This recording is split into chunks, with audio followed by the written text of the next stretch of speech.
Selamat datang penonton beriman. Adakah anda pernah terdengar tentang Perang Salib sebelum ini? Peperangan epik yang menyaksikan pertempuran antara dua tamadun agung, Islam dan Kristian, yang berlangsung selama berabad-abad. Pada episod hari ini, kami akan mengupas sejarah ringkas Perang Salib dan apakah hikmah yang dapat kita petik daripada peristiwa bersejarah ini. Perang Salib adalah satu siri peperangan yang berlaku dari akhir abad ke-11 hingga abad ke-13. Ia bermula pada tahun 1095 apabila Paus Urbanus II menyeru umat Kristian Eropah untuk menawan semula Jerusalem dan wilayah-wilayah suci di Timur Tengah daripada tangan Muslim. Seruan ini mendapat sambutan besar daripada raja-raja, bangsawan dan rakyat Eropah yang menganggap peperangan ini sebagai satu bentuk pembelaan terhadap agama mereka. Namun, apakah sebab sebenar di sebalik seruan ini? Ia bukan sahaja berasaskan agama. Terdapat banyak faktor politik, ekonomi dan sosial yang mendorong Perang Salib. Pada masa itu, kerajaan-kerajaan Eropah berada dalam keadaan kacau bilau, kemiskinan dan kekurangan tanah. Peperangan ini dilihat sebagai peluang untuk meluaskan wilayah, mendapatkan kekayaan, serta mengukuhkan kekuasaan mereka. Perang Salib pertama dilancarkan pada tahun 1096 dan pada tahun 1099 tentera Kristian berjaya menawan Jerusalem. Mereka menubuhkan kerajaan Jerusalem Latin, salah satu kerajaan Kristian yang bertahan selama beberapa dekad.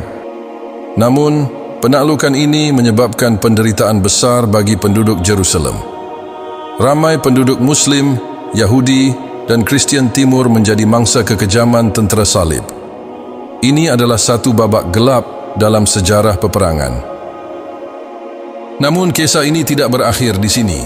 Pada tahun 1187, Salahuddin Al-Ayyubi, seorang pemimpin Muslim yang dikenali kerana kebijaksanaan ketenteraan dan keadilannya, berjaya menawan semula Jerusalem.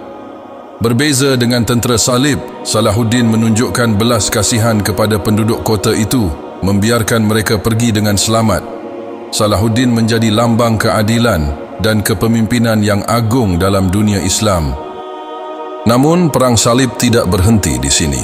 Masih ada Perang Salib kedua, ketiga dan beberapa ekspedisi lain yang semuanya gagal untuk mengembalikan dominasi Kristian di wilayah tersebut. Salah satu tokoh penting dalam Perang Salib ketiga adalah Raja Richard Hati Singa dari England yang berusaha untuk menawan semula Jerusalem, namun akhirnya terpaksa membuat perjanjian damai dengan Salahuddin. Dalam sejarah Perang Salib, kita tidak hanya melihat perseteruan agama, tetapi juga bagaimana dua peradaban besar berusaha untuk saling memahami dan bertahan. Peperangan ini menandakan pertembungan antara dunia Islam dan Barat yang kesannya masih terasa hingga hari ini. Selain itu, Perang Salib juga membawa perubahan besar di Eropah, sama ada dari segi ekonomi, ketenteraan, maupun ilmu pengetahuan. Banyak ilmu pengetahuan dari dunia Islam yang dibawa pulang ke Eropah oleh para tentera Salib. Apakah yang kita boleh pelajari daripada sejarah ini? Pertama, konflik atas nama agama sering kali didorong oleh kepentingan lain seperti politik dan kekuasaan. Kedua, pentingnya toleransi dan menghormati hak-hak orang lain, seperti yang ditunjukkan oleh Salahuddin Al-Ayyubi.